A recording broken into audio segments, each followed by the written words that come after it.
I have here a Razer USB headset. The cable has a break in it, and if it was just the one bad spot, I think I would just patch the cable. But looking over the cable closely, there are 4 spots spread over about 2 feet, maybe where the cable has been pinched, so I think I should replace the entire cable. The ear pads just slide out of a groove and pull off very easily. Bet it doesn't go back on that easy. Looks like 5 very small Phillips screws hold it together.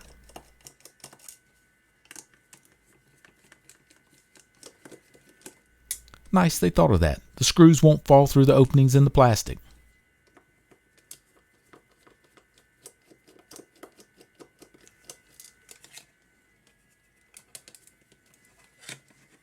Looks like I won't even have to remove the PC board.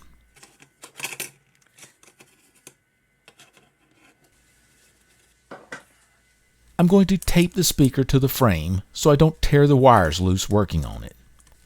Just some clear packing tape here to hold it in place.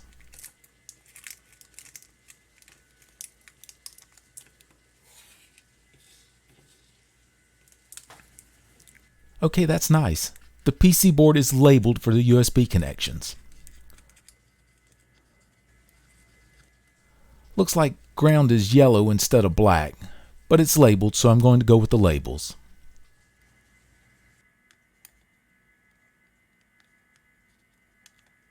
There is a conformal coating over the board. I can smell it melting, and it does make it a bit harder to melt the solder. I'll put a bit of flux on and see if that will help.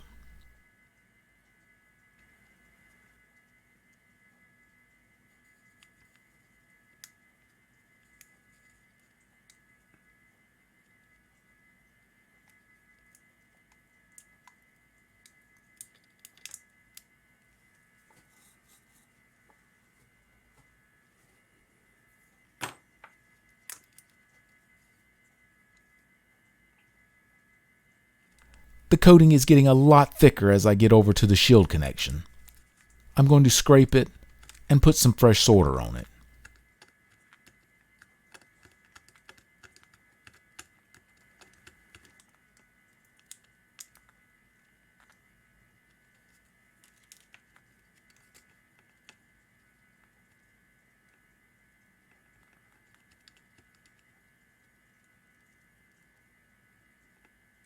That just didn't want to melt.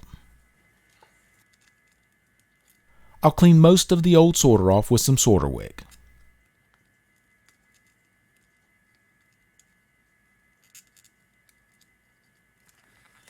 And I'm going to scrape the coating off around the connections.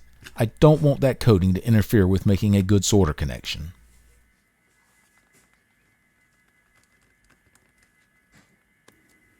The old cable is about 1/8 of an inch in diameter. This one I had lying around is about the right size. Not quite as flexible, but close. It has a kind of braided jacket on it, and I may be able to use that to my advantage. I think this will be the most difficult part of the entire repair, reusing the wire strain relief.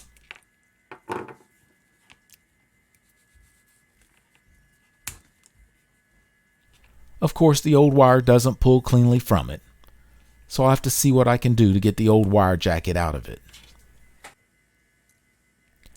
Maybe I can just cut the edge. Hopefully it's just molded at the top.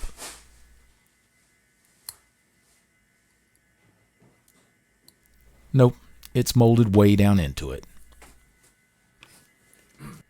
I'm going to try a drill bit, see if I can clean the molded rubber out of the hole. I'm using a number 31 drill. It has a diameter of 0.12 inches, so just a little under the 1/8 inch diameter of the cable.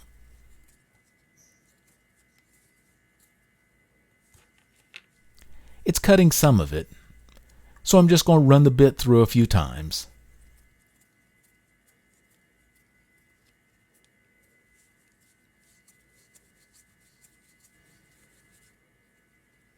I can push it through, but it's tight, but I think I can make that work.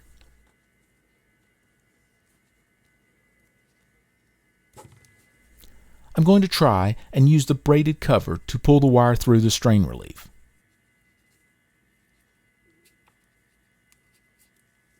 So pulling back the braid and cutting about 1 inch of wire out of it.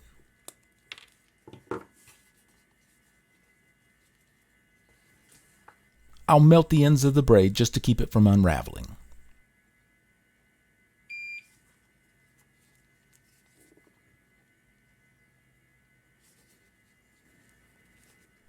Of course, the braid is not stiff enough to push through the strain relief, so I'm going to wrap some thin copper wire around the braid, melting the wire into the braid to keep it from pulling off.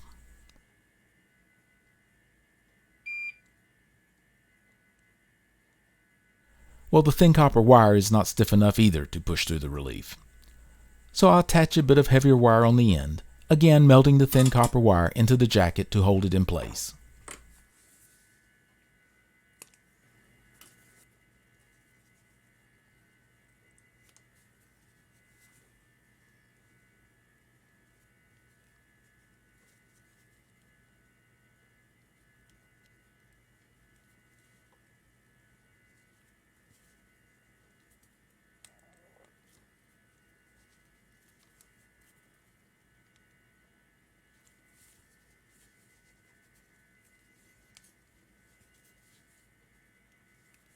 If I would have given myself just a bit more braid to work with, it would have been easier.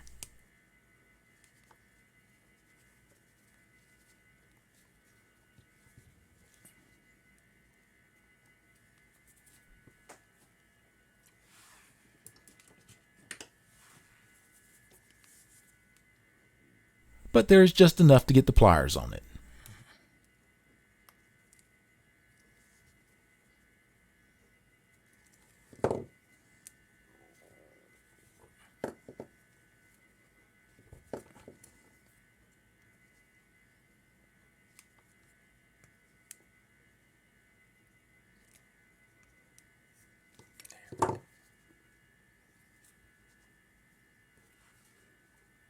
Okay, I think that is going to work.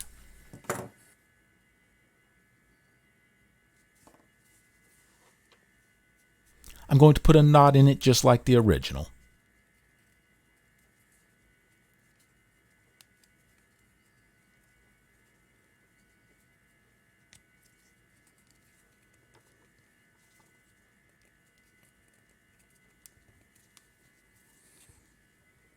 Would definitely have a hard time pulling that wire out now. I have to say, that braid is pretty tough stuff. I think these were some pretty cheap cables from Amazon.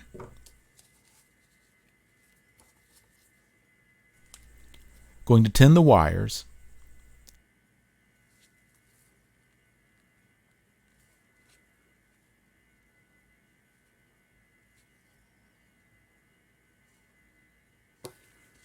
And even though these are the color of wires I would expect, I'm still going to check and make sure they are correct. Last thing I want to do is get the 5-volt line mixed up with ground. And they all check correct.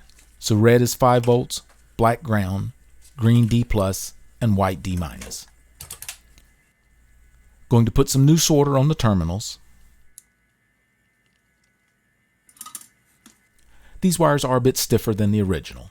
And being a cheap USB cable, it doesn't have a separate shield wire, but I don't think that will cause any problem.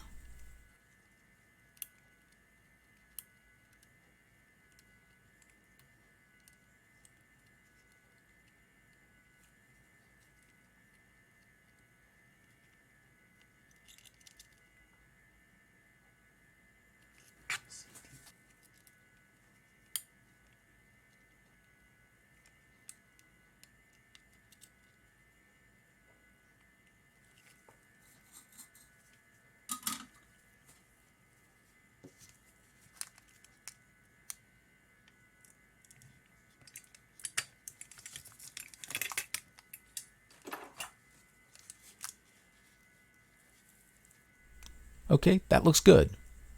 Going to hook it up, make sure it works before I go any further. Everything seems to be working good, so it's time to put it back together.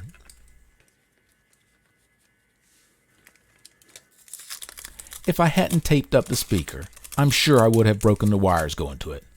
They're so tiny, it wouldn't take much to break them. Now a screw goes right where the knot is in the cable, so I want to make sure the wire is not in the way of the screw. The screws are also very short, so I'm pushing the plastic together pretty good and just lightly tightening the screws. Sure don't want to strip them out. And I'll go around them a couple times, making sure there's not a lot of stress on any one screw.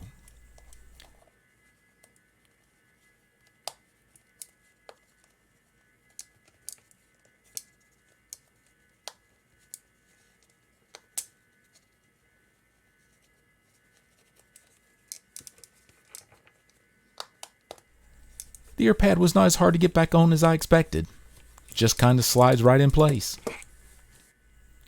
Not too hard to replace the USB cable. Getting the new wire through the strain relief, by far the hardest part. I would say the most flexible USB cable you can find would be the best, but it needs to be right about 1/8 of an inch in diameter. Much larger than that, and the strain relief is going to be a problem. I'm a little surprised how good these sound. Better sounding than what I have. So I'm not sure whether my nephew is going to get these back. Thank you for watching.